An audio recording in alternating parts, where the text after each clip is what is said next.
Hey there, it's Melanie from Chasing Fi, and today we're going to talk about the rental property that we are purchasing in Toledo.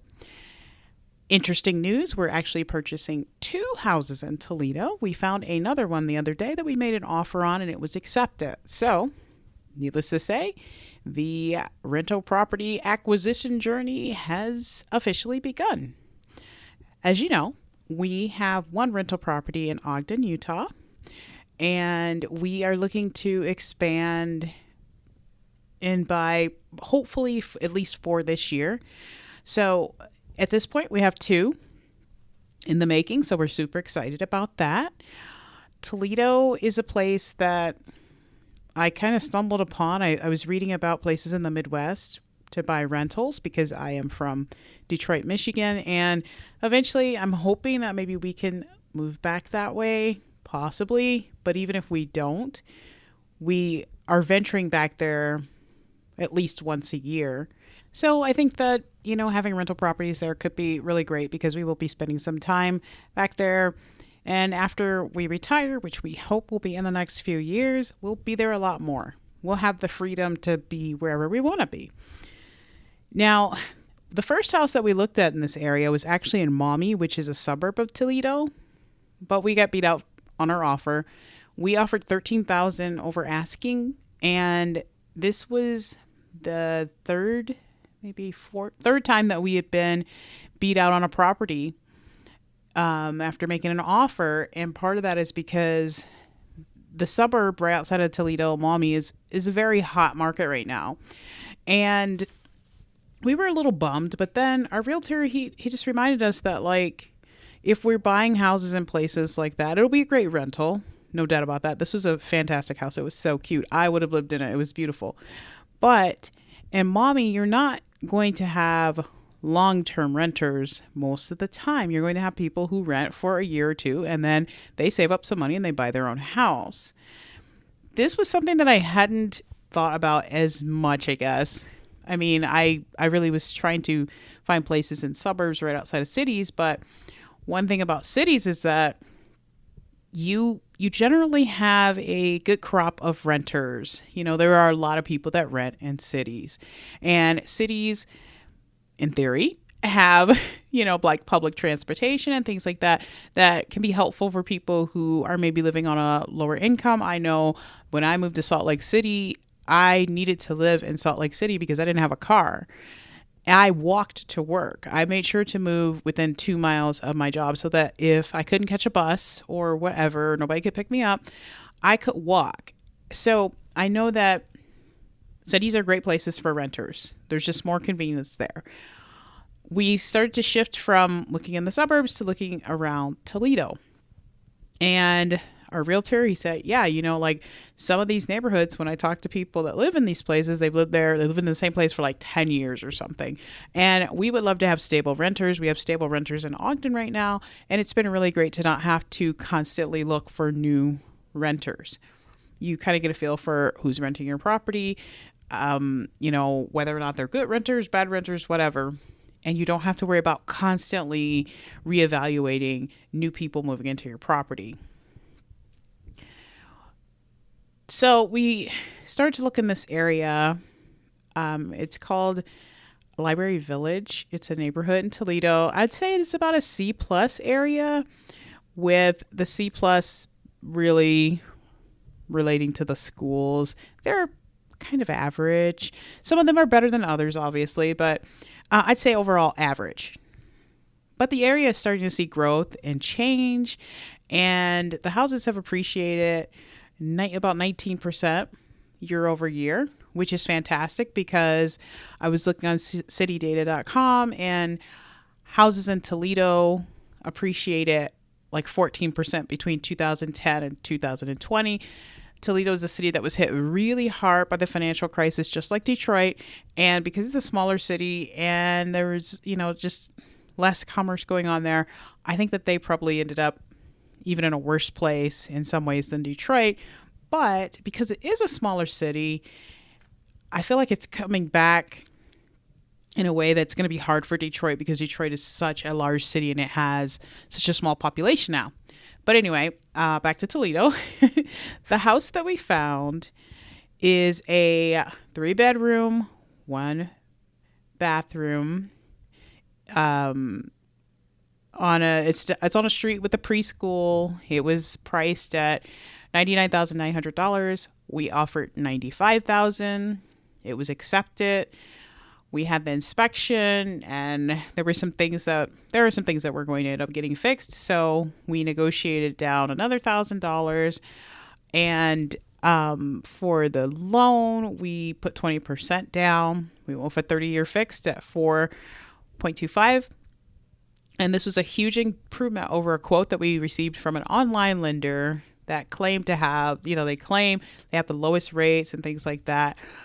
But actually they didn't. They offered us a 5% rate with a 20-year loan term. So we were like, no. Our realtor actually has been fantastic. I mean, like, he's made all the difference because obviously we're not there on the ground. He's been great about showing us properties. But in addition to that, he also has been really great about recommending good services, a broker, property management company, and an inspection company.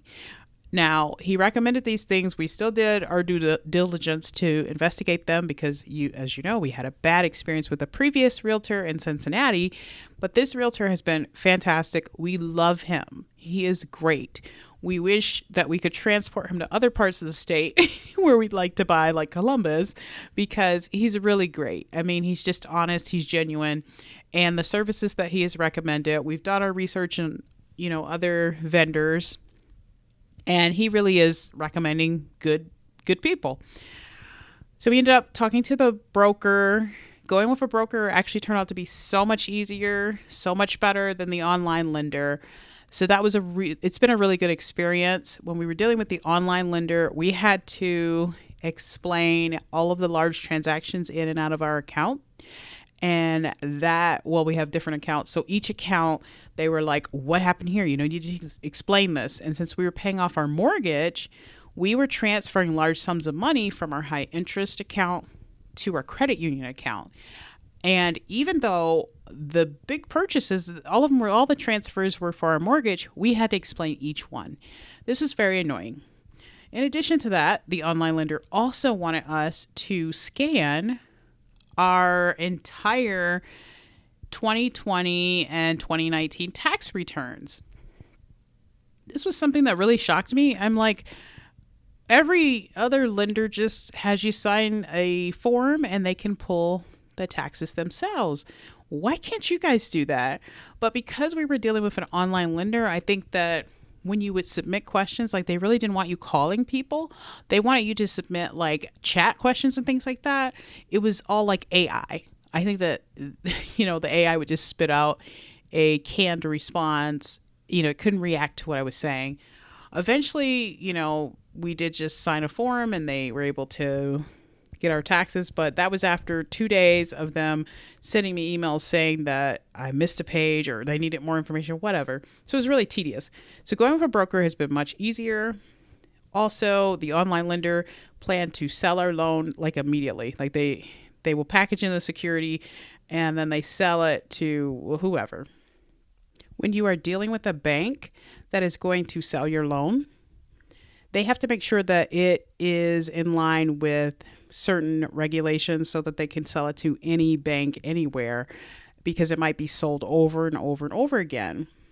The current lender that we're using for these 2 properties in Toledo plans to service our loan. So that means that the requirements are whatever they say they are. They have control over that. And this has been a much smoother process. It's been so much better. The stress just isn't there with this lender, and it definitely was there with the online lender because you're up against a deadline. There's a closing date. You need certain things to go through at certain times, and they were constantly saying, okay, and now we need this, and now we need that, and we need you to explain this, and we need something about this. So it was really annoying, and there wasn't much communication. They just wanted you to do everything online.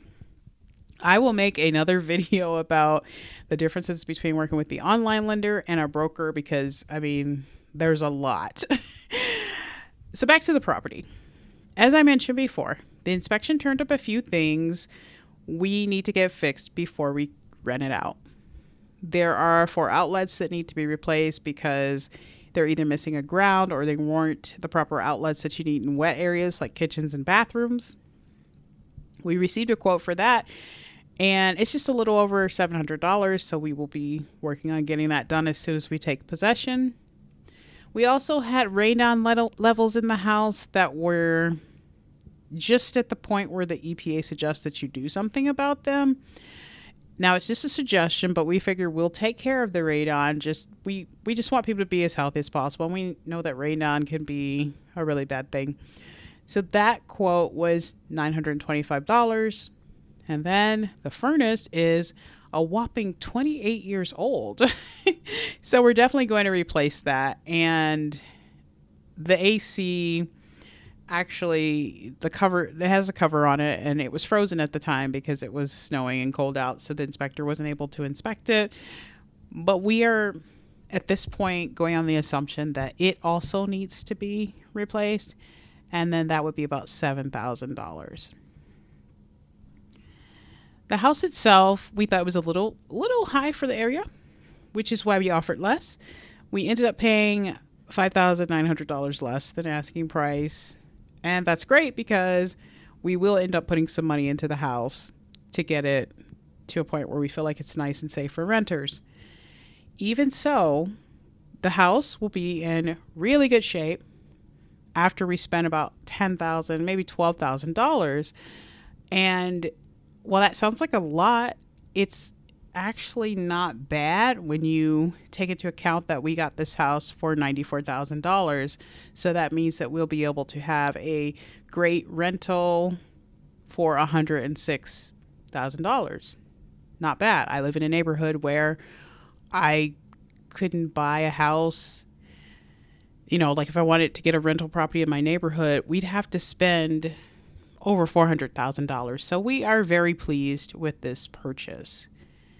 And the second rental property, I'll talk about that in another video because it's a different story. But the second rental property was actually, $7,000 less than this one. So, you know, I think that we're really doing well with what we're spending on the properties. Now back to our realtor and why he is fantastic. He is great because he understands our goals as investors. And when we start to slip off the path of investor mindset, he pulls us back.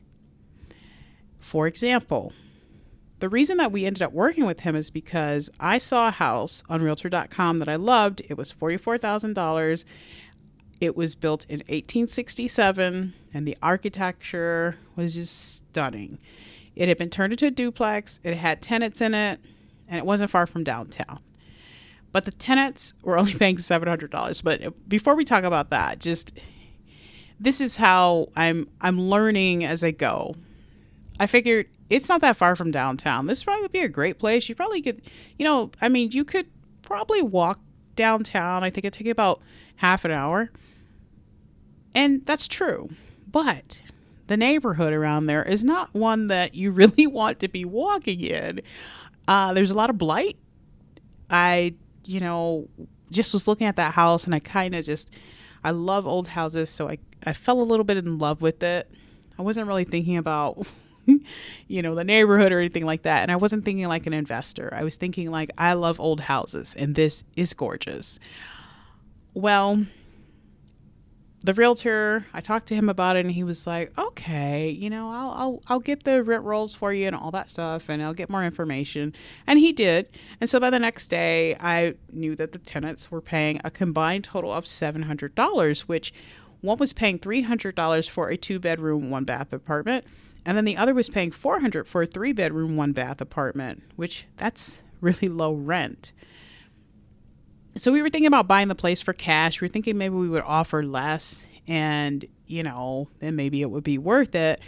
But the realtor, he just, he didn't discourage us. He just gave us more information and without saying, hey, no, this is a terrible deal. he just gave us more information as we are going along. Okay, let me set up something so that you guys can see this place. And he was talking to the listing agent, and he sent us all this information, and it just sounded really complicated. They're both the tenants who are on Section 8, and we just don't know a lot about that program. So it sounded really complicated. It sounded like we weren't going to be able to get rent to market value for a while. I mean, they're paying $300 to $400. They've been there since 2008. They've probably been paying those rents since around that time. So we just decided, you know what? That, in addition with, after doing a little Google Street View, there's a lot of blight, around the area. This isn't a good area to buy in. And then, like, our realtor, he never said that. He just was like, well, there's some other areas and here are some other houses and things like that. He's very gentle about it. I mean, we're obviously pretty green. We have a rental property here in Utah, but we didn't look for it. We didn't find it. It was inherited, So this is something new for us. But it was really great because he steered us toward houses that are in areas where there are stable renters. In addition to that, he gave us information for a property management company, which confirmed that that was not an area that we wanted to be in, where the house, the duplex was at, that I fell in love with. So that has been fantastic. Obviously, I've been to Toledo, but places change, and I am not completely familiar with every corner of that city. So it really helps to have people who are willing to be honest with you and aren't just trying to make a sale. So love the realtor. He's fantastic. At this point on the first house, we're just waiting on the appraisal. After that, it's just on to the closing. Like, things have moved pretty fast here. On the second house, we just started the process. So everything's in.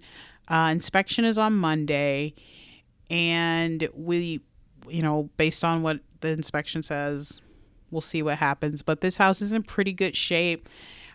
You can see that the owners, they've updated the plumbing, the HVAC, all that stuff. Furnace looks good. Outlets are updated, things like that.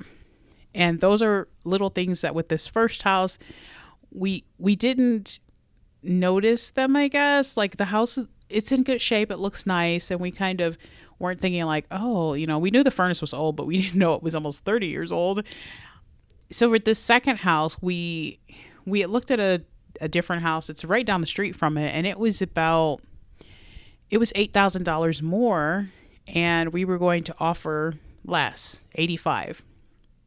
And our realtor told us that the listing agent had informed him that the owner was not going to take anything under $90,000.